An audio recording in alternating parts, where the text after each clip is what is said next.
welcome everybody. Let's talk real estate. Your weekly BS with Barry Saywitz about the current commercial real estate market here in Southern California. As we take a no BS look at both sides of the issues driving this market today to find the best solutions going forward. With our man right in the middle, it's Barry Saywitz. Hey, Barry. Hey, good morning, Paul, and good morning to all of our viewers and our listeners out there. I can always tell it's Tuesday because I'm here and we're talking real estate. I want to welcome everybody back who's with us again. For those folks out there for the first time, welcome, and I'm hoping you'll get some exciting and new information. And I'm excited about today's show. I am Barry Saywitz, president of the Saywitz Company and managing partner of Saywitz Properties. And if it's one thing I've learned in my 30 plus years of doing this, it's to try and surround yourself with good people, get good information, try and stay out of trouble, and have a good time while you're doing it. And so that's what we're going to do today. We are in the middle of March Madness. We are in the middle of many people's spring break, and I'm excited to welcome, in the midst of all of that, our guest to the show, the former mayor and current mayor pro tem, businessman, real estate developer extraordinaire, Ted Weill. Ted, welcome to the show. Thank you very much. Pleasure to be here. Yeah, thanks for coming on, and I appreciate you coming on. I want to not only talk about your experience and your career as a real estate developer and in the real estate world, but you've also carried that over to some degree in terms of your experience and expertise into the city of Rancho Mirage, which has seen great growth and prosperity over the past many years. Let's start with, I want to rewind. I mean, you went to college at Wharton School of Business, one of my favorites, and then ultimately got into the military and then somehow ended up out here in California. I guess talk about how you came to California in the first place. Well, I'll tell you, my grandparents lived in California, so I visited them. And I think that God created me to keep my rear end warm. And so I always gravitated to warm climates. When I lived on the East Coast, I grew up in New York and sort of migrated to Florida. Then, as you point out, went to the University of Pennsylvania, went directly into the Navy after graduating from Penn. And I had family in the entertainment business. And I thought that I would pursue that type of a career. And as a result of a familial relationship, I was honored to start an executive training program with ABC Television in Los Angeles. Neat. Loved it. And after the training program, I decided that I wanted to go into sales, media sales. And I did that for approximately 5 years. I like to think that I was reasonably successful because I was a bachelor making a lot of money. And the Wharton School said, you're not supposed to pay all that money in taxes, you're supposed to be able to save some. So Barry, I did what you do, is I started to invest in real estate. I started to buy residential income properties. I started to buy a vacant property and have it rezoned. And I did that on the side, and after a while, candidly, I was earning as much part-time as I was full-time at ABC. Yeah, makes sense. So I resigned from ABC and formed my own company. And it was initially a brokerage company. And then I started to syndicate residential income, apartment houses. And did that, loved it. Then ended up forming a land development company. And that company was acquired by Dart Industries. Dart owned Rexall Drug and Tupperware. Substantial company. I was thrilled with the acquisition. And together we developed master plan communities in Southern California and Nevada. And time frame wise, 70s, 80s, 90s, yes, all yes, throughout that period, and that's all a period of time where there's heavy growth in Southern California, right? And absolutely. Yeah. I say, Barry, that it was really almost impossible to fail for two reasons during that period. As you point out, there was rapid growth, and in addition to that, there was rapid inflation. So between those two things, if you stubbed your toe, you likely were still going to come out ahead. And so I did. We formed this entity, and I enjoyed working with Dart for a period of time. But again, being entrepreneurial, I told Justin Dart, who was chairman of the company, that I would stay around for a couple of years until they transitioned into their own entity to handle real estate. I then went back and again formed a RV campground company called US Vacation Resorts. And that company ended up being quite successful, and I took that public. Huh. And that was listed on over the counter, uh, and turned out to be just a wonderful, wonderful opportunity. Enjoyed it greatly. So between, well, I don't want to interrupt you, but so the RV was managing RV parks where people would drive their RVs on vacation. They would park, they would pay a fee. No different in concept than a hotel, right? yes, All right, continue. It's a fascinating story. well, again, it's all real estate related, and I love the business as you do. Um, even today, I've been on the city council for 12 years. Um, I can't take my hand out of real estate. I did buy a reasonable amount of properties after I, quote, retired. And for the last 12 years, I really have been a private lender. And I find that to be most satisfying because when you're in real estate, as you are, you understand collateral and you understand loan to value ratios. And so that's what I do in addition to being on the city council. And Gotcha. the nice thing about it for me, candidly, is my wife is a CPA. Um, she's now retired, but she handles all of the servicing and collection on our own personal portfolio and receivables. So that works out fine, and it keeps me stimulated in an area that I love very much. And you can stay in the real estate world and you don't have the headache of managing the properties and dealing with all the day-to-day problems. You leave that to somebody else and you collect the check. I like Yeah, it. exactly. That's you've taken the words out of my mouth. I much prefer uh, looking at the collections on the computer as opposed to Driving around. taking phone calls. Yeah, no, well, I aspire to be you. I spend my days driving around and taking calls and listening to people's problems that become my own.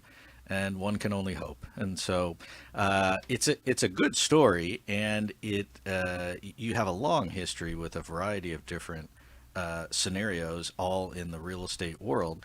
And so then you end up out in the Coachella Valley, right? You've been out there for some time now, and really the Yeah, Coachella Valley, yeah, and the Coachella Valley has really, I don't know how else to describe it other than bloomed and blossomed from a 100% retirement community and a getaway from the coast and Los Angeles to really its own demographic community. There are many more people that live out there on a full-time basis now.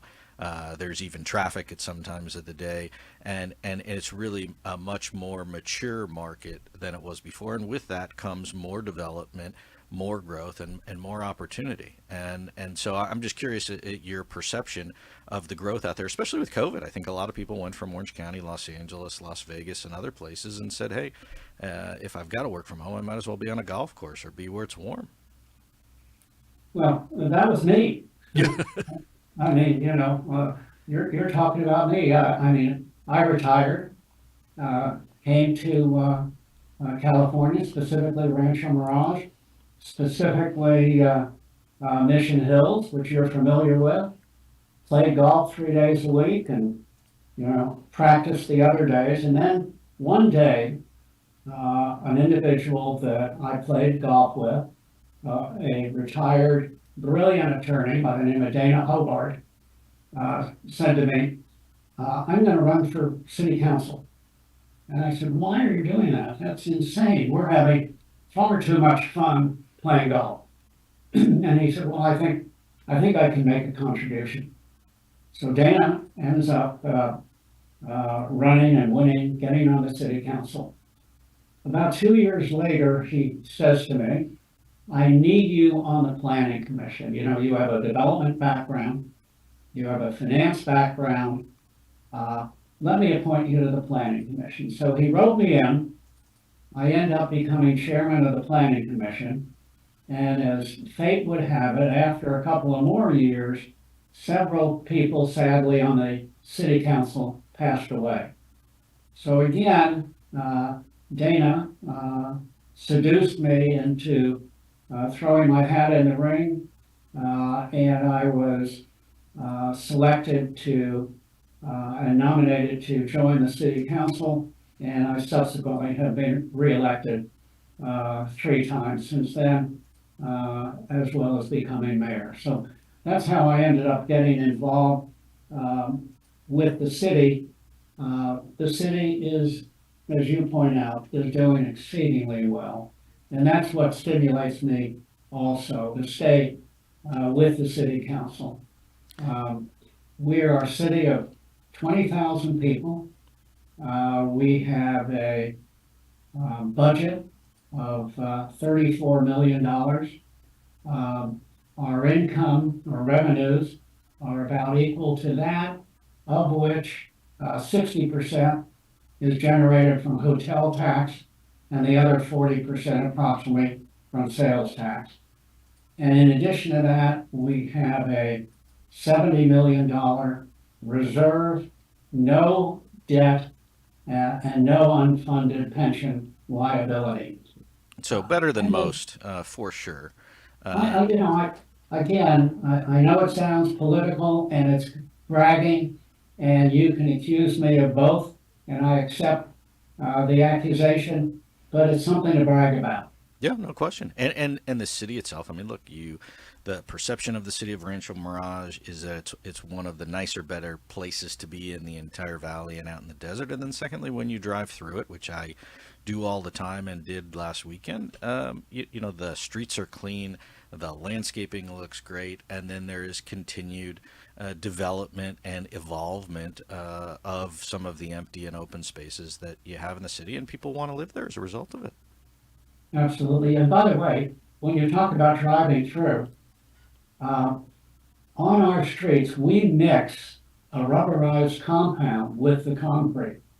And so the streets are smoother and the decibel level is lower when you drive through. You can feel and hear a distinct difference coming from Cathedral City into Rancho Mirage and then exiting into Palm Desert.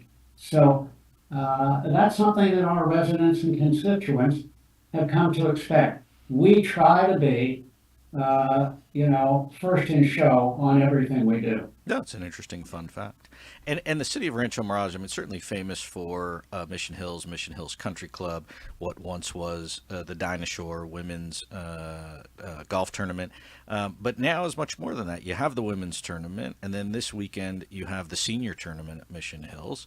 And then, in addition, all of the other surrounding areas, whether it's Coachella or Stagecoach or the tennis tournament, all of the great things that the Valley has, the city, I'm assuming, participates and benefits from as well. Yeah, and my attitude about it, Barry, is this, that what's good for one city is good for all cities. Oh, I agree. We're one valley, and it's not like we're competing against the other cities. I think we all contribute to each other, whether it's the tennis tournament, whether it's the golf tournament, whether it's Coachella Fest.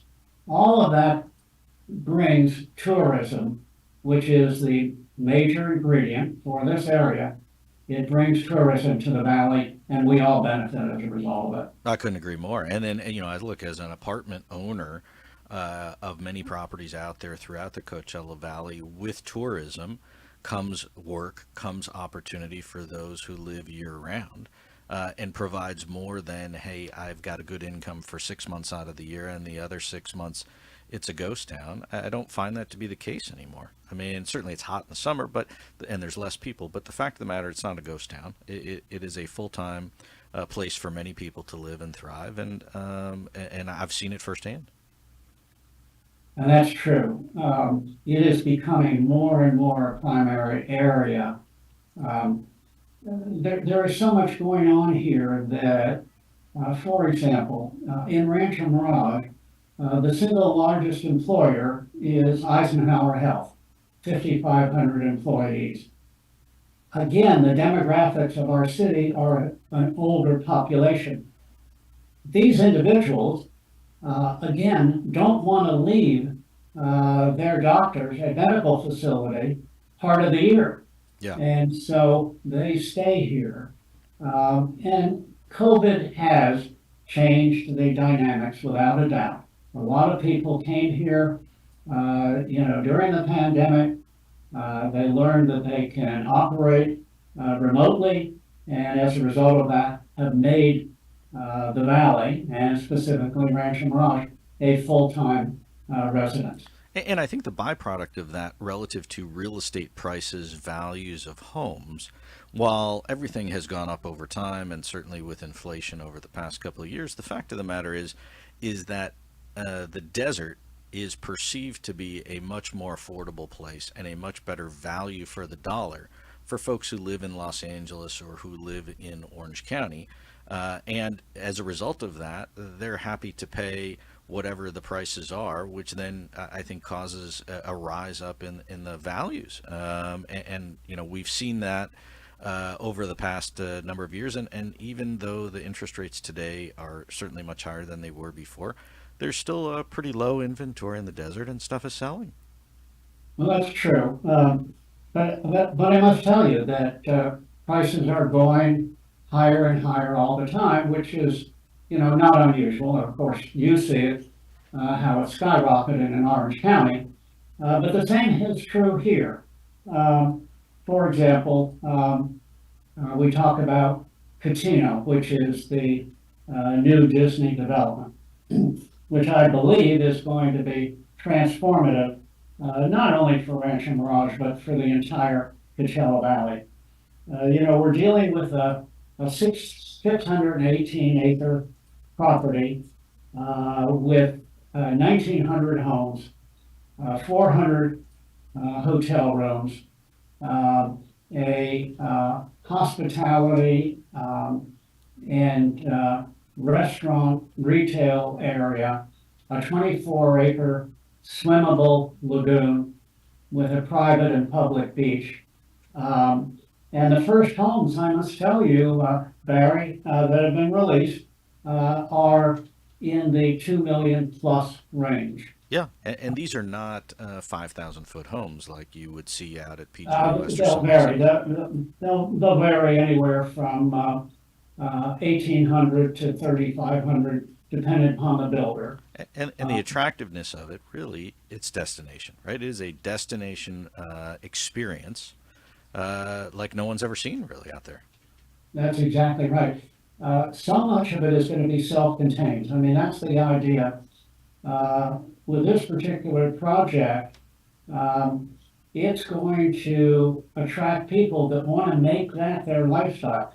They want to take their golf cart and go to the coffee shop within the development. They want to ride their bike over to the gymnasium. They want to ride their bike to the pickleball courts or the tennis courts. It's going to be spectacular, and the quality is second to none. I highly encourage you when you're here to take a tour. Yeah, no, and I mean, just the wall alone that they're building around the development is a major undertaking, and it really is a city within a city. And so I'm curious what your take is on number one, the timing of how this all gets built out over the next several years, and then secondly, I'm a firm believer that the Cotina development and everything that's going on there is going to do nothing more than bring more jobs and more other ancillary services, which will create job opportunities for people out there and help the whole housing market outside of the development as well as within. Absolutely. Well, the old adage about a high tide raises all ships. That's the case here. It's going to have ancillary benefits.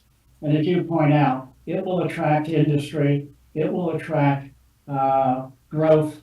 It certainly is going to elevate values throughout. It's exciting. Now, one of the responsibilities of our city as a result of the expansion is, of course, the development of affordable housing. And so we have to have a place for hospitality workers, for health workers to live. As you know, the state mandates a certain amount of affordable housing. In our case, they have mandated that we have 1,700 affordable housing units over the next 8 years. Well, we have issued contracts to 3 different developers for 750 affordable housing units that will be built, one of them being a veterans development, veterans and their families.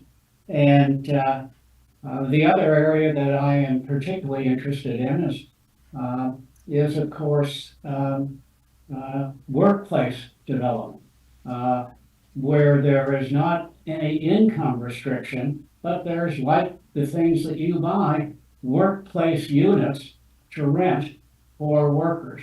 That also is going to be developed now by another builder that's going to fill an incredible need here. Yeah, and sorely needed, certainly with the lack of housing overall.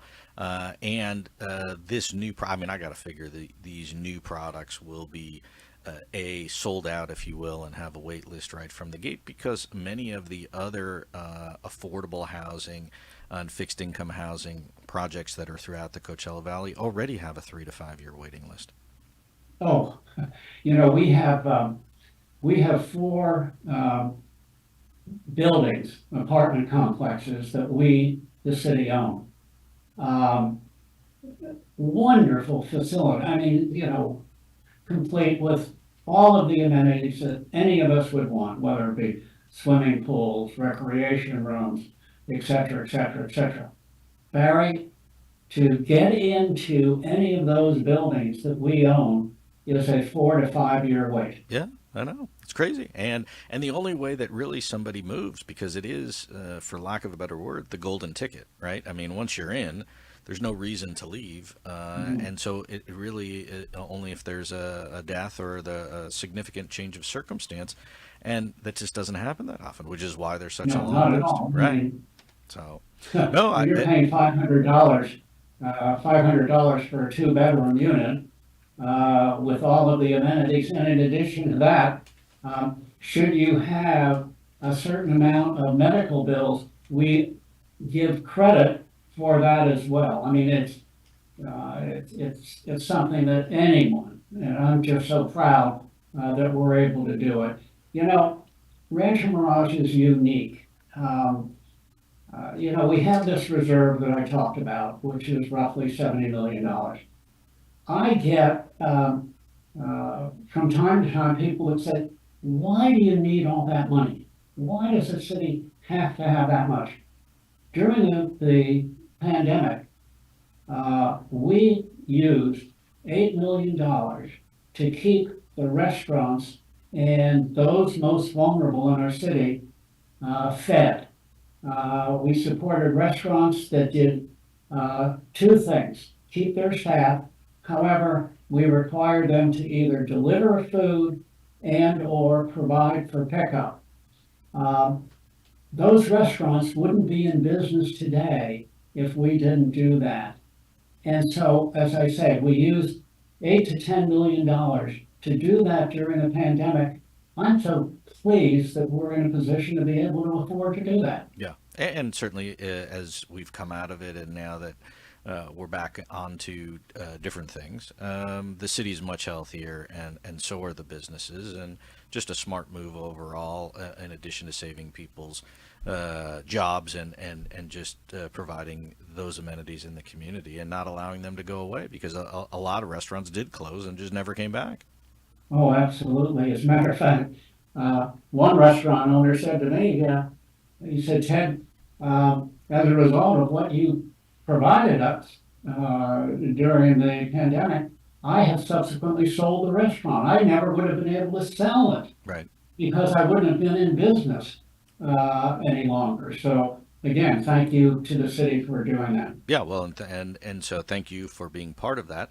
And then in terms of your role at the city and the city council, so today, so you've been mayor multiple times, long history with how the inner workings of the city and everything that's going on. Today, your role is mayor pro tem, and then let's, I guess, talk about what happens in November with the upcoming election and how that works with the city council and your bid to become mayor again. Sure. I always say, Barry, that, yeah, I'm very important.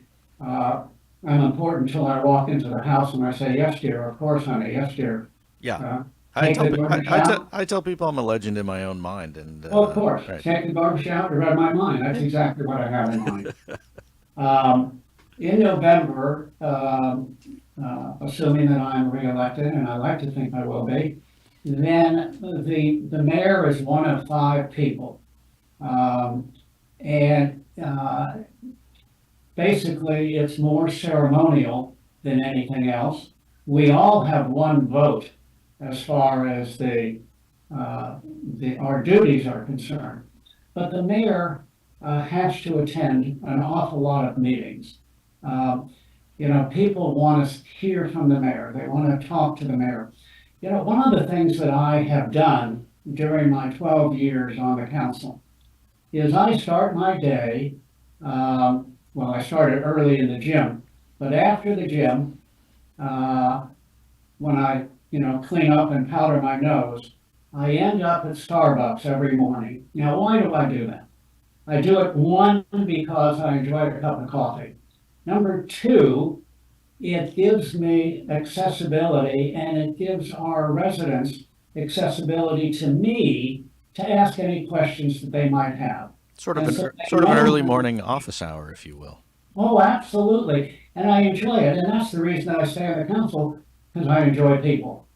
And every once in a while, you find out where the city might have stubbed its toe, which is great because now you can do something about it and correct it.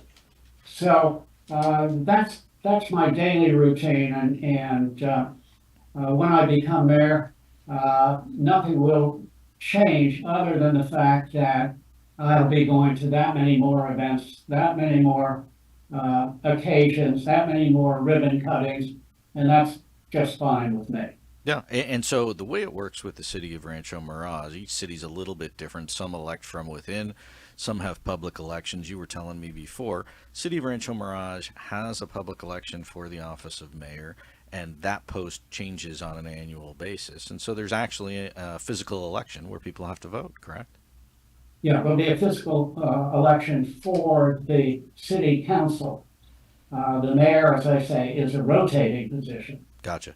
So, which is very healthy because I have found where you have cities where the mayor is separately elected, you then have city council people that frankly are campaigning to become mayor, which takes away from the camaraderie of your fellow council people. I don't think it's as healthy as a rotating system whereby everybody has their turn if indeed they're still on the council. Yeah, and certainly there's no question that a cohesive city council will accomplish a lot more things for themselves and for the city than those that are arguing and bickering about different things. Oh, it's critical. I mean, uh, believe me, harmony is probably the single most important thing. It doesn't mean that you have to always agree with your colleagues on every issue. However, you want to do it in a respectful way so that your colleagues still feel that they're being heard. Yeah. And I think that's probably the most critical part of our job. I agree. Now, I want to talk real quickly about the Indians because there is land. The Agua Caliente Casino Resort is effectively not part of the city, but is right next to the city and sort of within the city confines. How is the relationship with them, and are you working hand in hand, or how does it go with their The development separate or cohesive? I guess is my question. Oh, it's very cohesive. And I must tell you, the Agua Caliente Indian tribe is the one that's basically based primarily in Rancho Mirage. We have a great relationship with them. And that stems from many years of mutual respect, etc. Now, Del Webb, which is now basically sold out, was Indian land.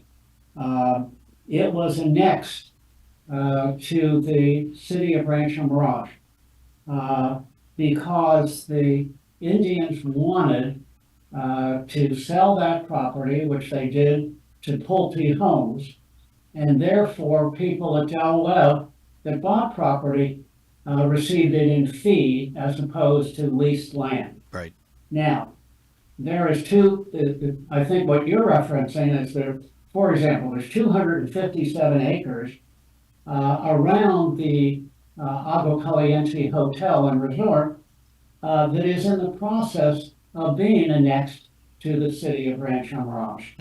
Now, the tribe has put in an application, and it will be annexed, for 3 million square feet of retail, commercial, restaurant, hotel, entertainment, and this is your, cup of tea, and 1,200 multifamily residential units. Why are they doing this? Again, they want to annex this 257 acres because they can then sell it off and do it in fee as opposed to leased land. And the byproduct of that is you will have free market development with fee land, and you're going to basically have then a master planned community within the city at really one of the major crossroads at the 10 Freeway and Bob Hope.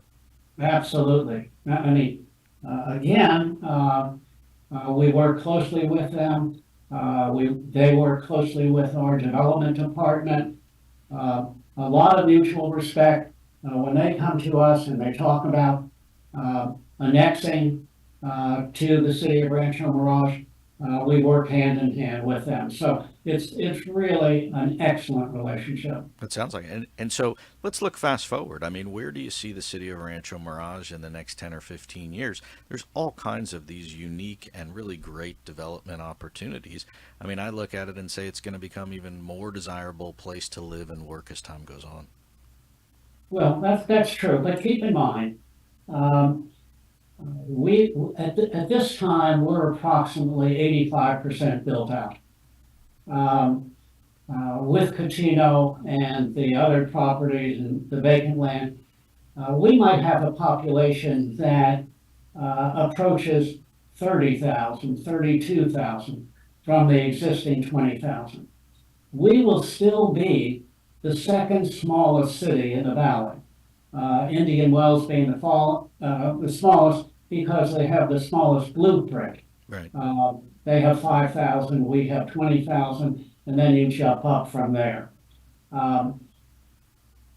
It's only going to get better. Now, what we do is how do we make sure the quality of life is not affected? We do it by doing certain things that make life pleasant. For example, signal synchronization. We don't want this to be an area that when you come from Orange County, you say, oh my God, I'm going to get into all that traffic in Rancho Mirage. We synchronize the signals so that if you drive approximately 45 miles on any of the main thoroughfares, whether it be Highway 111, Bob Hope, Gerald Ford, etc., you're not going to hit any lights generally. Those are the kinds of things that what we try to do to make living comfortable here. Yeah, and from the conversations I've had with other mayors and council members from other cities in the Coachella Valley, it's a group effort and a common concern of all of the cities to make sure that the people who come there, whether it's permanently or on vacation, have a positive experience. Well, absolutely. I'm vice chairman of the CVAG, the Coachella Valley Association of Governments. Right. So I'm vice chairman of basically the entity that sits on top of the 9 cities and the tribes. So again, it's a collaborative entity that coordinates all of these, frankly, methods to make all of our lives better. Well, it's exciting stuff. We could talk all day. Paul's waving at me that we're running out of time and I need to wrap it up. But I want to say it's a pleasure to have you on the show, and certainly I want to thank you and the other council members for all the things that you do, not only for the city of Rancho Mirage, but for the Coachella Valley as a whole. And so thank you for your past efforts, and looking forward to continued success for you and the city. If people want to find out more about the city of Rancho Mirage, what's the website that they can go to check it out? They can go to ranchomirage.com, and if you want any additional information about me, you can go to tedweill.com. Perfect. So, Ted, I appreciate you being on the show. Thanks again for all your insight and input. For those viewers and listeners out there, thanks again for tuning in and listening in. I'm Barry Saywitz. We will be back here next week talking more real estate. Thanks again for being with us this morning.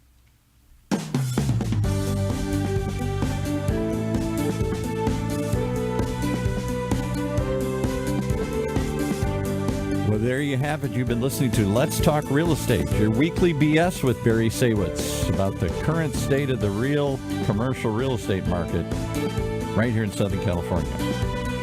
On Orange County's only community radio station, OC Talk Radio, streaming live from our studio here at the University of California, Irvine's Weill Applied Innovation Center.